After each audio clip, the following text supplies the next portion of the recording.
Hello বন্ধুরা, তোমরা সবাই কেমন আছো? আমি অনুরাধা আবারও এসে গেছি একটা রান্না নিয়ে। আজকে দেখো পনির বাটার মশলা করব।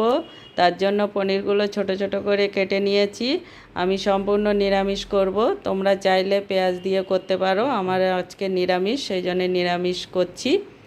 আর নিয়েছি পোস্ত আর কাজু, এটাকে আমি মিক্সিতে শুকনো আগে ঘুরিয়ে নেব।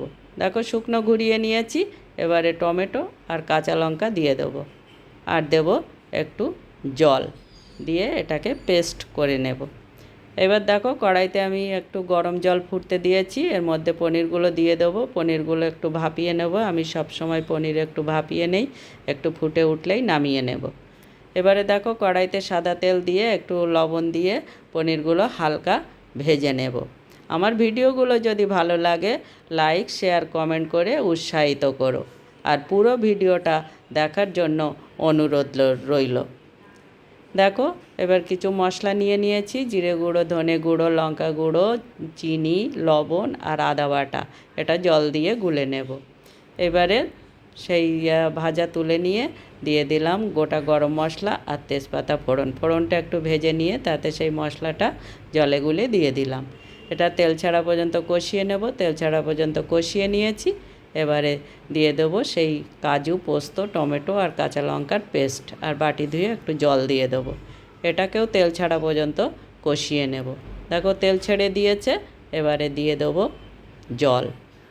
খুব বেশি জল দেব না, এটা একটু গামাকা গামাকা হয়। এবারে দেখো এই জলটাকে ফুটতে দেব। দেখো ফুটে উঠেছে। এবারে পনিরগুলো দিয়ে দেবো, দিয়ে এটাকে আবারও ফুটতে দেব। আর এদিকে দেখো এতে ফ্রেশ ক্রিম লাগে, আমার ঘরে ফ্রেশ ক্রিম নেই, তাই দুধের স্বাদ দিয়ে এটা করব। আর ফ্রাই প্যান একটা গরম করে তাতে একটু অফ করে দিয়েছি, দিয়ে কসুরি মেথি গরম করতে দিয়েছি। এবার দেখো হয়ে গেছে। এবারে যেহেতু বাটার মশলা একটু বেশি করে বাটার দিতে হবে, দেখো বাটার দিয়ে দিলাম, আর দেব গরম মশলা, আর সেই কসুরি মেথিগুলো গুঁড়ো করে রেখেছিলাম সেটা দিয়ে দেবো, আর দেব সেই দুধের স্বর দিয়ে এটাকে ভালো করে নেড়ে চেড়ে দিতে হবে। দিয়ে একটু ফুটে উঠলেই নামিয়ে নিতে হবে।